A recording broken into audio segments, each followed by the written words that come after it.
খুব ইউজফুল একটা ভিডিও, এটা অনেকেরই কাজে লাগতে পারে আমার মনে হলো। তো আমি একটা অনলাইন পারচেস করেছিলাম একটা প্রোডাক্ট, খুবই ইউজফুল প্রোডাক্ট। এটা আমার অনেক দিনই কেনার ইচ্ছা ছিল। সোলারা ব্র্যান্ডের, দেখুন এখানে সোলারা লেখা রয়েছে। আজকাল কম বেশি এয়ার ফ্রায়ারের কথা আমরা সবাই জানি। তো এটা সোলারা ব্র্যান্ডের নিয়েছি আমি। মার্কেটে বিভিন্ন রকম ব্র্যান্ডের এই এয়ার ফ্রায়ার পাওয়া যাচ্ছে, অনলাইন অফলাইন সব জায়গায়। এখন আমি অনলাইন থেকে বেশিরভাগ জিনিস কেনাকাটা করি। আপনারা অনেকেই জানেন, হয়তো ভিডিওতে অনেক কিছু শেয়ার করি, অনেক কিছু শেয়ার করা হয়ে ওঠে না আবার। তো ভাবলাম আজকের এই ভিডিওটা আপনার সাথে শেয়ার করি, আপনাদের হয়তো ভালো লাগবে। আর আমি এটা ফ্লিপকার্ট থেকে কিনেছি। আর আগেই বলে দিই, এটা কিন্তু কোনো প্রমোশনাল ভিডিও নয়। আমি যেটা ভালো লাগে আর কি, যেটা আমি কিনে উপকৃত হই, সেটাই আপনার সাথে শেয়ার করি ভিডিওতে, আর কিছুই নয়। তো দেখুন এখানে লেখা আছে বাস্কেট গায়ে digital one touch control panel, আর আছে এখানে টেম্পারেচার কন্ট্রোল আছে, তারপরে যে timer with auto shut off, তারপরে আছে 10 প্রেসেট অপশানস, 10 রকম অপশান দেওয়া আছে। আর তারপর দেওয়া আছে rapid air circulation for uniform cooking and crisper finish, preheat function আছে, আর রয়েছে স্পেকিউয়াস ফ্রাই বাস্কেট, আর আছে বিপিএ ফ্রি। আর একটা এখানে লেখা রয়েছে ইজি টু ক্লিন, যেটা খুব সহজেই পরিষ্কার করা যায়, খুব একটা অসুবিধা হয় না আর কি। এটা পরিষ্কার করার কোনো ঝামেলা নেই, যেহেতু এটা ননস্টিকের। আর এখানে নিচে লেখা রয়েছে এয়ার ফ্রাই, তারপর লেখা রয়েছে ব্রয়েল, তারপর লেখা আছে বেক, রোস্ট আর রিহিট। যেই ফাংশনগুলো এয়ার ফ্রায়ারে হয় আর কি, সেগুলো মোটামুটি এখানে লেখা রয়েছে। এবার বার করে দেখাচ্ছি জিনিসটা কীরকম দেখতে, খুব সুন্দর দেখতে। আর যেহেতু আমি এক হাতে ক্যামেরা নিয়ে ভিডিওটা শ্যুট করছিলাম, সেই জন্য বার করার মুহূর্তটা ক্যাপচার করতে পারিনি। আমি এয়ার ফ্রায়ারটাকে বার করার পর আপনাদের সাথে শেয়ার করছি, ঠিক আছে। দুটো বাস্ক মধ্যে করে পাঠিয়েছে ফ্লিপকার্ট, মানে ভীষণ ভালো প্যাকেজিং যেটাকে বলে, ডবল বক্সের মধ্যে পাঠিয়েছে। এইটা, এই যে এই বাস্কটা আরেকটা অন্য বাস্কের ভিতরে ছিল, ব্রাউন কালার। আর এই যে পিছনে কিছু খাবারের ছবি দেওয়া রয়েছে। আর এই একটা সাইড দেখালাম আপনাদের, মানে সবটাই ঘুরে ঘুরে দেখানোর চেষ্টা করলাম আর কি, বাস্কটার মধ্যে কী কী রয়েছে।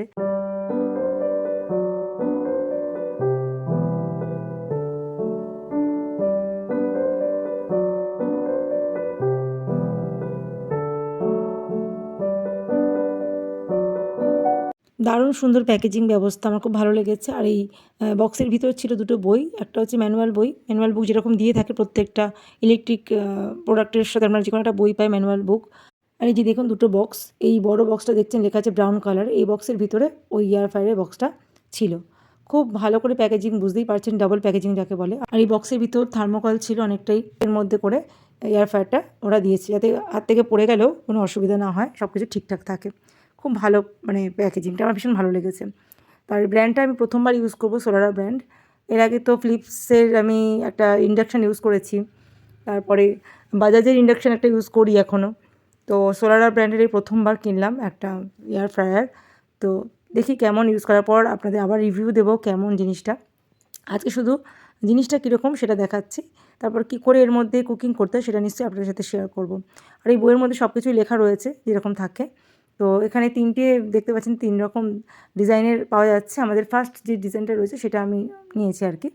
আর আমাদের এটা কিন্তু 4.5 লিটারের, ঠিক আছে। এয়ার ফ্রায়ারটা আমাদের 4.5 লিটার, 4.5 থেকে 5 লিটারের যেগুলো আছে সেগুলো 3 থেকে 4 জন মানুষের জন্য যথেষ্ট। দেখুন ফাইনালি আনবক্স করে ফেলেছি এয়ার ফ্রায়ারটাকে। তো এরকম দেখতে খুব সুন্দর, মডেলটা আমার ভীষণ পছন্দ হয়েছে। একদম আমাদের 3 জনের জন্য পারফেক্ট, 3-4 জনের জন্য ভালোভাবে রান্না করা যাবে আর কি। সব কিছু তো রান্না করা যায় না, যেগুলো যেগুলো আর কি এয়ার ফ্রায়ারে সম্ভব সেগুলোই। তো ওপরে যেটা স্টিকার আছে, মানে প্যানেলটা দেখছেন ডিজিটাল প্যানেল, সেই প্যানেলের উপর একটা প্লাস্টিক দেওয়া আছে, সেটাকে তুলে ফেলতে হবে, না হলে মনে হচ্ছে ভালো সুইপ হবে না। আর এই যে বাস্কেটটা, যেই বাস্কেটটার ভিতরে আমরা কুকিং প্রসেসটা করব, সেটা অনেকটা বড়, দেখে বোঝা যাচ্ছে। তো 3-4 জনের জন্য যথেষ্ট আমার মনে হয়। তো এটা 4.5 লিটার, আমার মনে হয় 5 লিটার হলে কি একটু ভালো হতো জানি না। তো আমার মডেলটা ভীষণ পছন্দ হয়েছে বলে এটাই আমি পারচেস করলাম ফ্লিপকার্ট থেকে। আর এই তো সুইচ অন করে দেখাচ্ছি আপনাদের। আর এটা হচ্ছে ডিজিটাল প্যানেল, আর এটা হচ্ছে পাওয়ার বাটন। তো পাওয়ার বাটনটা প্রথমে প্রেস করতে হবে, তারপরে এরকম প্যানেলের মধ্যে সমস্ত নাম্বারগুলো ভেসে উঠবে। আর এখানে কী কী রান্না করা যাবে সমস্ত কিছু কিন্তু নিচে ছবি দেওয়া রয়েছে। এখানে নর্মাল যখনই আপনি পাওয়ার বাটন প্রেস করবেন 180 ডিগ্রি উঠবে, 180 ডিগ্রি, আর 15 মিনিট এটা নর্মাল উঠবে।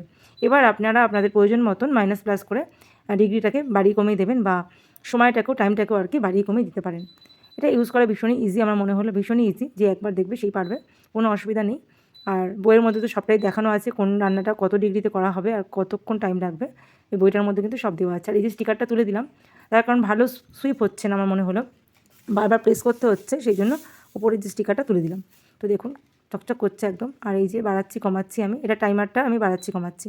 যখন কোনো রান্নার প্রসেস চলবে, কোন রান্না করতে কতটা টাইম লাগে সেটা আপনারা টাইম দিয়ে দিয়ে বাড়িয়ে বা কমিয়ে নিতে পারেন। তারপর এটা অটোমেটিক যখন রান্নাটা হয়ে যাবে, টাইমটা অফ হয়ে যাবে, তারপর একটা আওয়াজ হবে। আওয়াজ হলে বোঝা যাবে যে রান্নাটা হয়ে গেছে। আর মাঝখানে আপনারা ইচ্ছা করলে ড্রয়ারটাকে বার করে কুকিং প্রসেসটা একটুখানি নাড়াচাড়া করে দিতে পারেন। তারপরে আবার যথারীতি আগের টাইমটা কিন্তু ও নিয়ে নেবে। তো এখানে সবটাই যতটা পারছি দেখানোর চেষ্টা করছি। আমার কাছেও এটা নতুন, যেহেতু প্রথমবার আমি ব্যবহার করব, যতটা নিজে বুঝতে পারলাম ততটাই বোঝানোর চেষ্টা করলাম, অনেক সহজ পদ্ধতিতে, অনেক সহজ ভাষায়। তো যদি কোনো ভুল বলে থাকি বা ভুল বুঝিয়ে থাকি অবশ্যই ক্ষমাশীল দৃষ্টিতে দেখবেন এবং আমার চ্যানেলের পাশে থাকবেন। আজকে ভিডিওটা কেমন লাগলো অবশ্যই সেটা জানাবেন। আর এখানে একটা লাইট অপশানও আছে, কিন্তু প্রয়োজনে লাইটটা জ্বালিয়ে নেওয়া যাবে।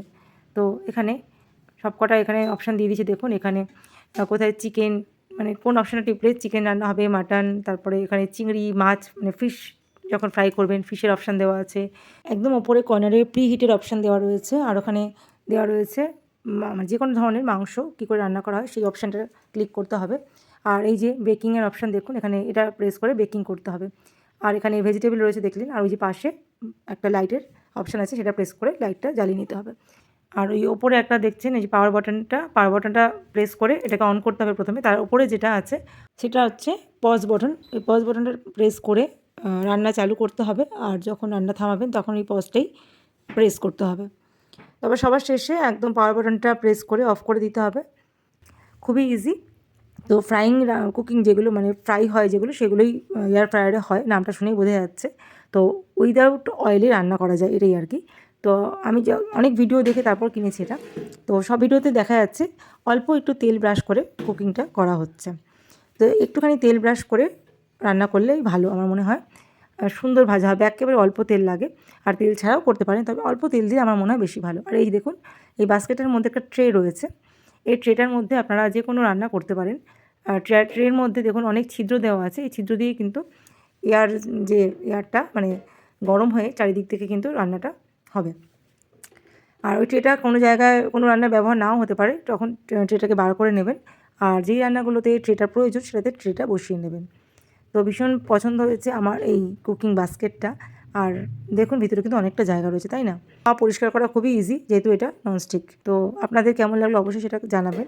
যতটা পেরেছি সহজভাবে দেখানোর চেষ্টা করেছি, বোঝানোর চেষ্টা করেছি। আমিও প্রথমবার ব্যবহার করব, আর রান্না করার পর নিশ্চয়ই রিভিউ দেবো কোন রান্নাটা কীভাবে করতে লাগে, সেটা নিয়েও একটা ভিডিও বানাবো। আজকে তবে এখানেই বিদায় নিচ্ছি বন্ধুরা। ভিডিওটা যদি একটু ভালো লেগে থাকে কমেন্ট করে জানাবেন, আর ভিডিওতে একটা লাইক দিয়ে শেয়ার করবেন বন্ধুদের সাথে, আর সাবস্ক্রাইব করে পাশে থাকবেন।